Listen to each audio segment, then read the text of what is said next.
52% of creators apparently are burnt out. 37% thinking about quitting. They've got a message they believe that they can share with the world, and now they're thinking about quitting. You can find yourself on this treadmill of new day, what do I post? We meet a lot of creators that it's their full-time job, but this is also why burnout comes in. The reason that a lot of these people that are burning out isn't just because of the content creation component, it's because they don't feel like they're getting the results that they want. Like, am I going to get anything out of doing this in the first place? You have multiple videos on your personal account with hundreds of thousands of views. Are they the right views? The world is somewhat burnt out on the old game. We've consumed so much social media now that death scrolling is a term. I want to talk about the burnout crisis for creators right now because we're just about to go into 2026. A lot of people are probably ending the year feeling pretty stressed, burnt out by what they're balancing, especially creators. And some new stats have come out that I want to talk to you about because it's exactly in the line of thought that we often take personal brands through, especially, founders, other influencers, and the many people that we manage within the agency. One of the biggest things we struggle with is like people finding the time and being able to balance all of the many things they're trying to do, because a lot of the time, them creating is not their sole thing. Often we handle doctors and people who their main passion or their main business offer is completely separate from actually creating, and so that makes creating a very stressful endeavor at times. These stats will surprise you. I was surprised. So 52% of creators apparently are burnt out. 52, that's over half of creators are reporting that they are feeling burnt out by the act of creating. 37% thinking about quitting. That's so upsetting when you think about a lot of the time that creators start is because they are passionate about sharing whatever, their venture is with the world. They've got a message they believe that they can share with the world, and now they're thinking about quitting because of how, almost cyclical, redundant the system feels, the system they're in, which we'll get to. There's another way. There is another way, which feels hopeful. Brands keep pouring billions into the industry, but it's collapsing in some ways. Clearly for creators, it's their system that they're operating in is collapsing. But we know that the creator economy itself isn't. The creator economy is growing. There's still millions and millions and billions of dollars being put into it.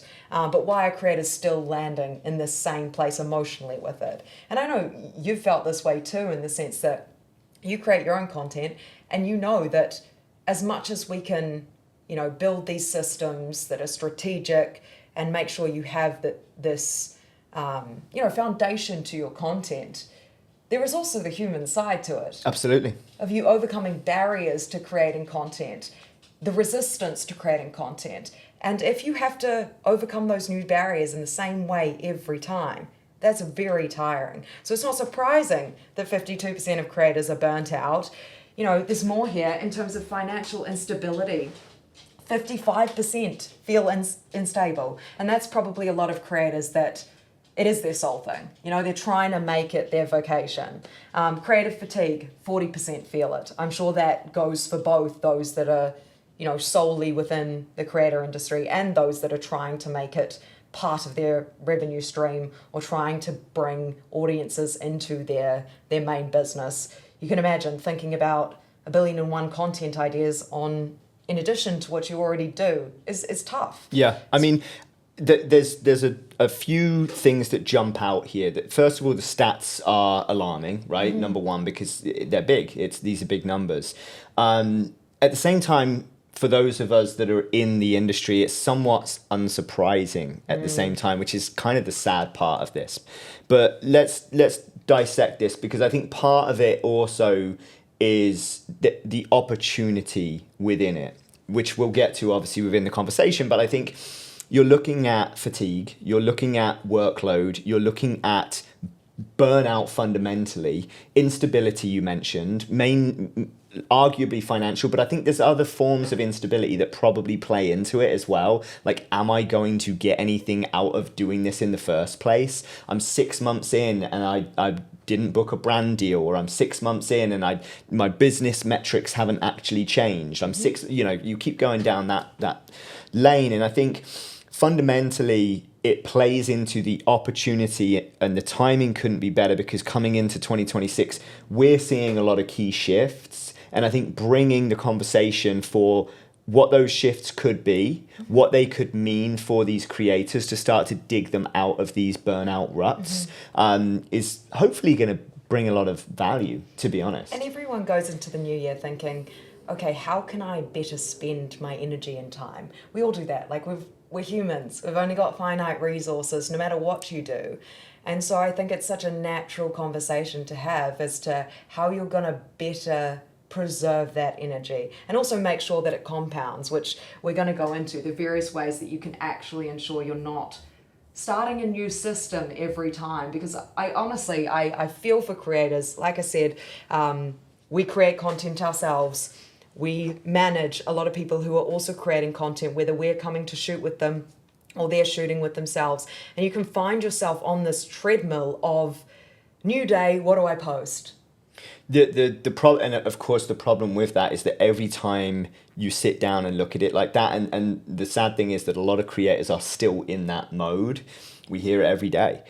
The inertia that you have to overcome, just that alone, is enough to paralyze someone. And then a day disappears and you haven't done anything. And let's not even go into the additional compounding problems that presents for someone in their wider life as well, of just feeling unaccomplished and not actually getting anything done. And it's like, it really plays into, and we'll talk about it in a moment, but I want to introduce it now, the framework of looking at things through the lens of the difference between the creator operating system, as we refer to it, but just being a creator, a content creator. I'm creative and I'm coming up with ideas, but there's a lot of inertia. There's a lot of burn. Like, the stats are coming from that way of thinking. There's no two ways around it. That is the reason these stats are coming out. Shifting that into an operator operating system, right? And then being able to look at yourself as an operator. I now have a system. I'm going from the treadmill to a flywheel. I am creating a content engine series that is repeatable. These formats that I can lean into. I've even started doing it with my own content. And I'm by no means a big creator, but I've created a system. I've created an engine where I can batch produce content in a very manageable way that doesn't affect my normal day-to-day business or my day-to-day life. Now, of course, if I want to lean into additional formats, if I want to lean into additional ways of creating content, then of course I'll dedicate more time to it. But for me, being able to just I allocate like 2 hours a week to content. It's that little because of the system I've created. Yeah. And But that's how you can do it on days where you feel good or bad. Whereas a lot of people are building systems that rely on them to feel 100% every day. Because it's like, how are you going to sit there every day, wake up and be like, right, I'm going to come up with the best idea today? It's just not realistic. We're human, once again. Some days you're going to be at 60, 40, 80. And you also, this is one corner of your life. Even if you are a creator full time, you also have a personal life, you have other stresses. So it's like, you can't build a system that relies on you being at full capacity to come up with this content strategy every day. And even if you are a full-time creator and it feels like it's your entire life, it should not be your entire life. We meet a lot of creators that it's their full-time job, which is amazing and incredible that you've created a system, hopefully, that's sustainable to be able to do that. But this is also why burnout comes in, because then they neglect the rest of their life, which once again exposes the flaw in their current system. And so even if you are a full-time creator, and we all know them, and maybe some people are watching this right now, it encompasses their entire life, and that's not sustainable in and of itself. Because at some point you have a family, at some point you need to go to the gym, at some point you need to visit a friend, and so once again we come back to being more of an operator for your business, for your content creation, and looking at it through that lens, because it's the only sustainable way to grow. Yeah. And I think that terminology is so intentional. Like when we think of a creator, it reminds me of like a freelancer who thinks that they have to do everything themselves and therefore is just overloaded, no hours left in the day. And then you think of an operator who starts to think about what they can outsource, because they know they can't do it all themselves. So how are they actually going to scale up a business and make sure the efforts that they make compound into, yes, within a business, other team members, but when you're talking about it in terms of social, it's your own ecosystem, right? So how can you make sure that today's post is going to compound, or today's effort is going to compound into you being ahead tomorrow, not you being at the same point asking yourself what you're going to post tomorrow, because that's not compounding effort, that's starting from scratch. And that's what's burning you out, right? And the problem with that is that that's what it feels like people are doing on a day-to-day by setting themselves up for those frameworks. They are having to create and reinvent the wheel every single day. And when we get into looking through the lens of an operator and you start to build out your content engine, and you don't have to run the frameworks that we do by any means. For what it's worth, they work and they're there for a reason, but you just have to make the shift to look at things through that lens. That alone will help tremendously, and it will get these stats down from whatever it was, 52%.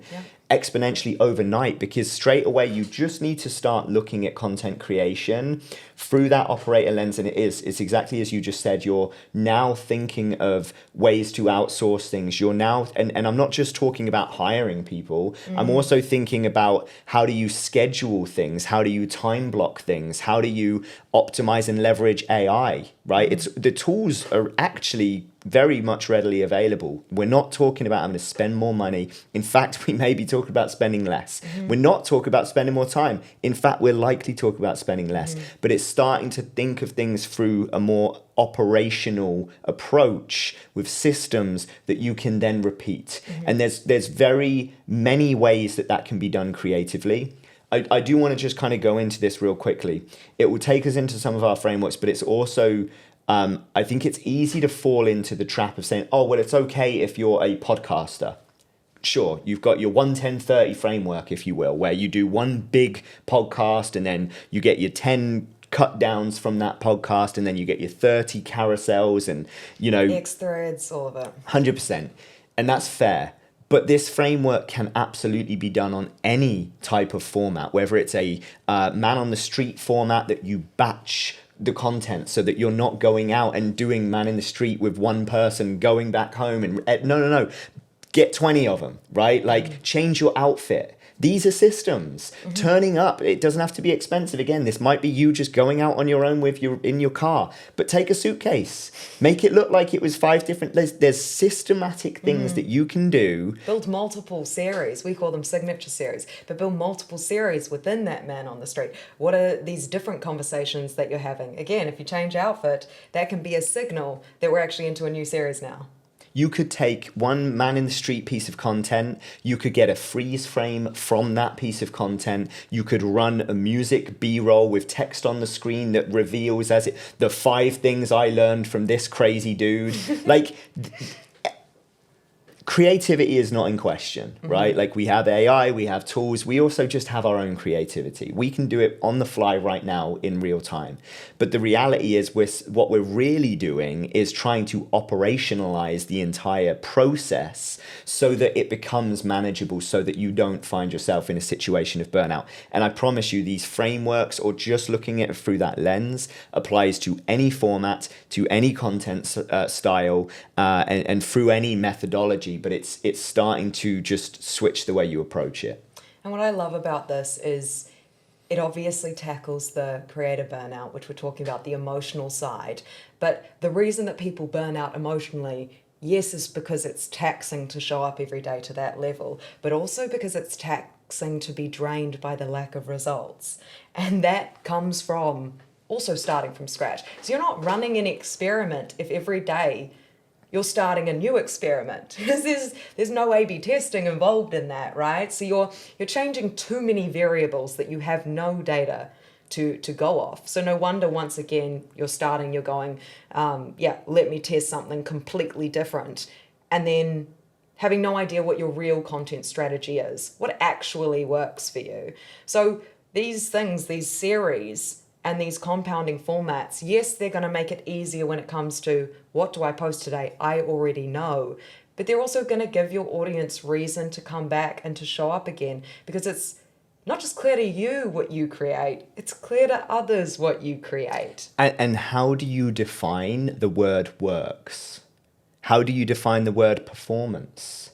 Right? Now you're starting to shift again, looking at things through the lens of the creator operating system. The creator economy is built off of likes, views. You have multiple videos on your personal account with hundreds of thousands of views. I have multiple videos on my account, hundreds, millions of views. Literally, I have multiple videos with millions of views.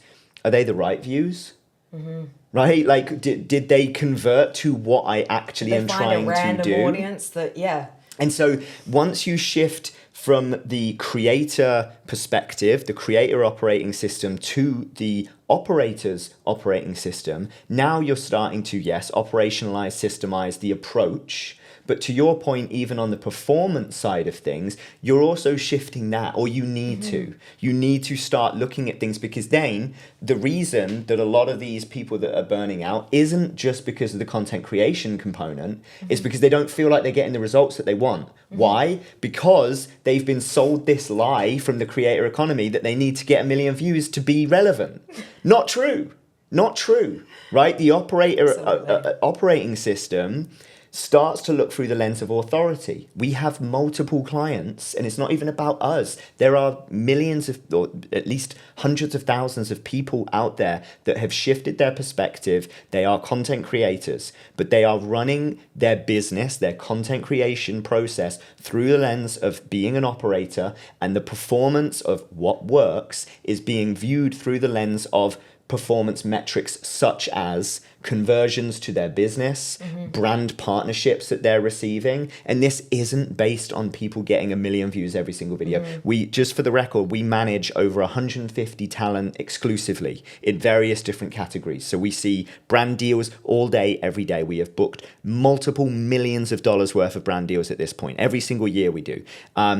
We also work on the agency side with personal brands, right? Each person is looking for something different, but the key is that they know what they're looking for, that what they're working towards. If it's brand partnerships, okay, cool. What industry are we in? What are we trying to target? Because we don't need to get 1 million views every single video. We just need to get, let's say, hypothetically, 10,000 views of the right views. Yes. And then we know that we can take that. You start to look at the other metrics too, because you start to go, okay, what's the correlation between the people that engage with my content and those that actually convert? Maybe it's the people who save and share it, not the people who just like and view it. Because we know that those metrics are like major indicators that you've connected with someone on a deeper level. Saves say, I want to come back to it. Shares say, I think this is so valuable, somebody else needs to see it. And it's like, that's usually the person that's going to eventually, you know, walk across the line. So it's like, are you looking at those? If that's what you want, if you want people to actually convert into whatever your business offer is, those are probably the more important metrics to you. I couldn't agree more, because it's not always going to be the case, but there are going to be a lot of instances where a like might mean, oh, that was all right, or that was funny, it was entertaining, but there's no conversion, there's no action based on that. Even a comment might be, this sucks. It's not moving anywhere closer to what you want to do. It's a bit of feedback for you. Can't get that 30 seconds back. You know, like, okay. A win is a win. Yeah. Yes, but people do that. They're like, you know, any sort of feedback or any sort of input, any sort of engagement is good engagement. And it's like, yeah, okay. It's the old game. But yeah, it's the old game. How far does that go? You can keep saying that till you're blue in the face. Because here's what's going to happen if you're playing the creator OS and the old game. Let's mesh those together. Fundamentally, the game that you're playing is a CPM model. That's what you're playing. And the CPMs are going to continually drop down. right? And this is basically the way that these ad platforms, be that YouTube payouts, even the TikTok rewards program, Snap has their own payout, Facebook now has a great monetization program, but they're all based on, for the most part, CPM models. Now, some of these CPMs vary dependent on the industry you're in. Like if you're in a financial sector, your CPMs might be higher by the nature of those brands wanting to spend more money on those pieces of content. But generally speaking, it's a race to the bottom. It's who can get the most views. But if everyone's playing that game, there's more people coming in every day. There's only so many dollars to go round. And sure, the economy is booming, or at least the creator economy is booming. The advertising within social media economy is booming. But still, there is a limit to that number of dollars when exponentially more content is being produced every day, especially with AI now. So it is literally a race to the bottom. Now that worked 3, 4, 5 years ago, where there wasn't every person and his dog trying to be a creator. Now everyone and their dogs and their cats are creators, right? So If you want to have any sort of longevity in the space, you have no choice. Like 100%. you need to move into an operator mindset, which is what I want to move into now. Like, how do you build authority without burning out? Let's give a few key takeaways. I want to start with kill the daily grind. Like, actually stop starting from scratch. You can't do this post daily. You need to start thinking in series. Whether you take on the signature series framework or you take on your own, you need to start building a narrative over time that has, clear content arcs within it, as opposed to going, how am I going to tell a new story every day? Yep, I love that. I think that's an amazing one. I'll lead us into the Sparkler Bonfire framework because Classic. it's a favorite of mine, because it's a way of looking at content through the lens of like, my bonfire is my authority, it's my core pillar, it's what I ultimately want people to know me for, recognize me for, buy into me for, right? Convert ultimately. It's like the real value, isn't it? Exactly, yeah, exactly that. But then I'm thinking about that, and let's say for every bonfire piece of content that I'm going to produce, because I'm not expecting that to go viral, right? I'm speaking to a very, very specific audience. If you look at the traditional marketing funnel, it's really your middle to more so bottom funnel content. It's like, this is the conversion stuff. This is why I'm special and why you should buy from me or learn from me or whatever it might be. From each of those bonfire pieces of content, I need sparklers to get people in to see that bonfire content more and to recognize me more. Think of that as your top of funnel, right? So it's a bit more open, it's broader targeting, it's more viral potential. Now, if you're looking at that strategically, then you're gonna wanna do, 3 or 4 sparklers for every bonfire. And so that way you can also then start structuring out your content calendar at that point. You can plan ahead. I am literally a month and a half ahead on all my content right now. That doesn't mean that I can't, something might happen, Marty Supreme, my favorite thing right now. And I can bring that content in and it's time sensitive. I can push that up and I can move everything out. But you can do that because of the backlog. Exactly. So burnout isn't even in my head. I could literally take 2 weeks off now. It's not going to change a single thing, right? I love that. That's where we all want to get to. It's where and it's where we all need to be. Yep. And I'm not a content creator, It's on the side. And that's why it's so pertinent that it takes only 2 hours. Yes. Right? And that's what we want all founders to get to as well. Yeah. And it's the difference between, once again, being an operator as opposed to looking at yourself as a creator. Sure, I create content. It would be, ignorant of me to say I'm not a creator by definition because I'm creating content, but I'm looking at it through the lens of saying I'm an operator. I'm operating a system, and that is why I'm afforded the flexibility to be able to take 2 weeks off and it not change anything. The upload schedule is going to stay the same. The content's going to keep flowing. I've got it broken down between bonfires and sparklers. And the only reason I'm saying that is because I implore others to start to look at things the same way. Totally. The next thing I want to remind everyone is what we've spoken about. Decide your victory metrics. Yes. What is success to you, actually, in terms of your business model, or even in terms of being a creator? If your success metric is gaining however many brand deals, make sure all your efforts are actually navigating in that direction. And then at the same time, be aware of the vanity metrics, the things that make you feel good in the moment, but they're not actually aligned with your goals. Because sometimes, as we've spoken about, being swayed by those vanity metrics actually brings you away from the victory.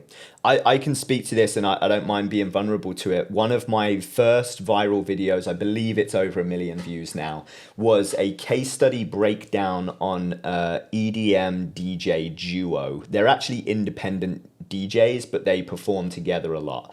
Baby J and Ty Turner. I'm a fan, by the way. They're freaking awesome. Yeah.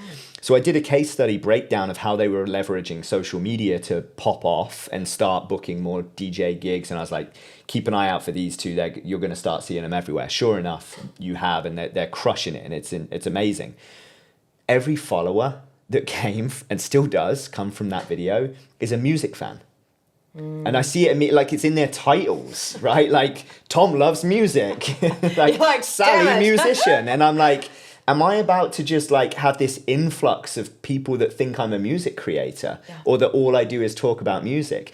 There's an angle there. Granted, it's a case study of how these musicians have leveraged social media. I'm probably getting away with it, and I have some other bonfire content that's somewhat saving my life a little bit. But you're there asking yourself, are they going to engage with future content that isn't about these musicians? Because maybe they even think you're a music marketer. But wait, I now have 15,000 followers when previously, you know what I mean? Like the vanity metrics and kick it in. goes and goes and goes. Exactly. Yeah, totally. So you're absolutely right. Like it is getting very, very key metrics that actually matter to you, that matter to your business, honing in on those and making sure that your strategy backs into them.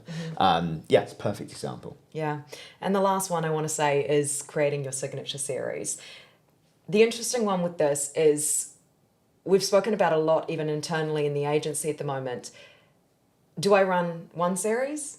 And it's like, no. There's this mindset that if you're running a series, all your content has to be related to that series at a particular moment in time. And really, the idea is that you pick around 3 to 5 that all obviously ladder back to your core message, but you're able to tap into these various aspects of your audience as well. But also, not everybody's going to be interested in every narrative you're telling or every angle of the narrative you're telling. For example, you could have done a music series because you could have been like, okay, I'm seeing success in this space, it's still marketing related, so I'm going to run a series that is related to, DJs, creators like that, musicians. And that's going to be one of my 5 that I create. And then I'm going to do a different category to showcase how, my marketing expertise can be applied to all these different categories. Those would be your 3 to 5 signature series. I couldn't agree more. And obviously that exact thought has very much crossed my mind. And to be honest with you, it's what led me into the series that I have done, which is the Creator Breakdown series. Whether you are a DJ, I'm breaking down how they're leveraging social media to get more of that. Whether it's a brand, I'm breaking down how they're using social media to get that. Whether it's a creator in the talent space that's looking to get brand deals, I'm breaking down case studies of how they started producing specific content that now brands are seeing and partnering with them on. So it literally gave birth to a specific signature content series for me. And I want to take it a layer further, because I think, and we're already starting to see this, but I think 2026 is going to be the year where it really takes off. This is a bit of a bandwidth and potentially investment constraint question. Doesn't have to be, but I think for a lot it will be, is looking at producing different channels through which these signature series are going to live. And I'll give you an example, because I was thinking about it before. We know and are fans of Chris Williamson and the Modern Wisdom podcast that he has. What he started doing on his YouTube channel is doing some behind the scenes vlogs. Very entertaining. For what it's worth, it appeals to someone like me. I've actually enjoyed watching them. He did one in the UK where he was with Chris Bumstead, and you saw a bit more of the behind the scenes and all that. He did one in LA I really enjoyed as well. But I did notice the view discrepancy. Yet it lives on the same channel. And I couldn't help but feel, is that view discrepancy or lack of engagement on this video going to then affect the next one, because you're telling the algorithm that your content's different and therefore appeals to different people? And so is it going to serve your content moving forwards in the same way that it would have? Or be slightly confused, yeah. Exactly. Whereas, and he's big enough to be able to do this, and I'll bet it would just take off anyway, BTS Chris Williamson channel.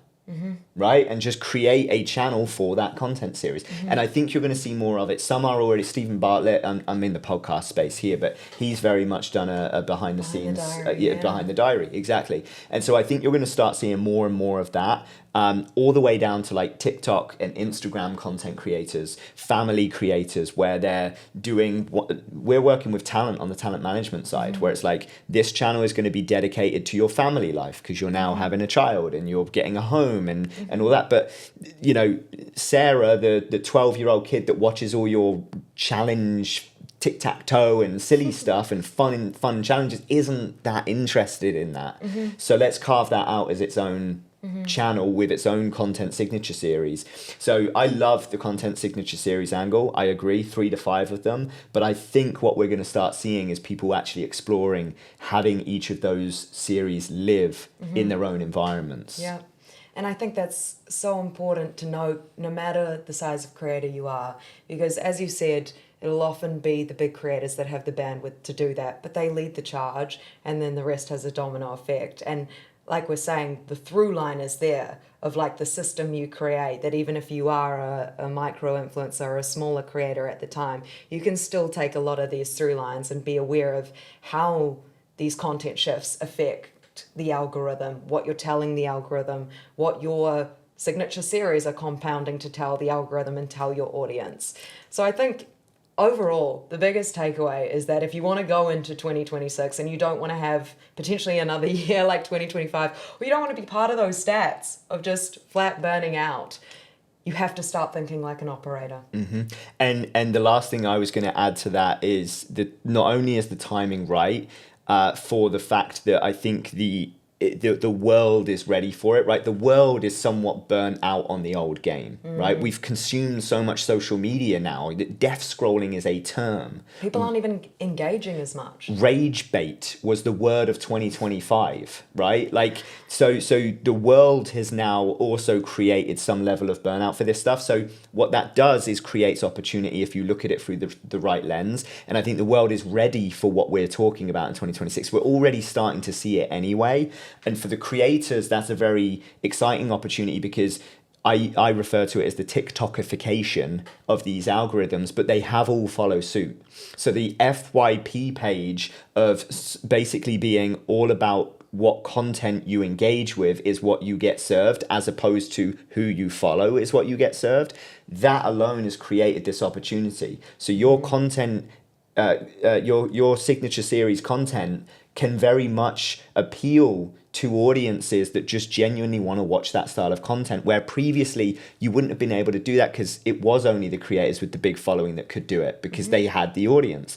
Now it's less about the existing audience, it's less about the followers and more about the content itself and just allowing that content to find its audience. And as we've seen, it doesn't need to be a huge audience. Some of our most successful talent on the brand partnership side don't have huge audiences, but they have a very specific audience. And some of our agency clients that are selling multiple, 7-8 figure businesses at this point, doing, from supplements through to clothing to beauty brands. Again, they don't have millions of followers. Some of them have like 40,000 followers, but they're such a bought in group that's tied in around the content that's being produced. It's incredibly powerful. So yeah, I couldn't agree more. And it all ties back into the overarching point of just creating systems, which is ultimately leading through of looking at things through the lens as an operator rather than a creator. Like, even if you are content creating, you should aspire to be an operator. Look at it through that lens and you will avoid burnout. You will afford yourself some flexibility to breathe in your life. And honestly, your content will probably perform better because you start thinking more strategically about it. You'll start to see this as an exciting time instead of being daunted by the shift that's happening in social right now. Couldn't agree more. Awesome. That was fun. That was a good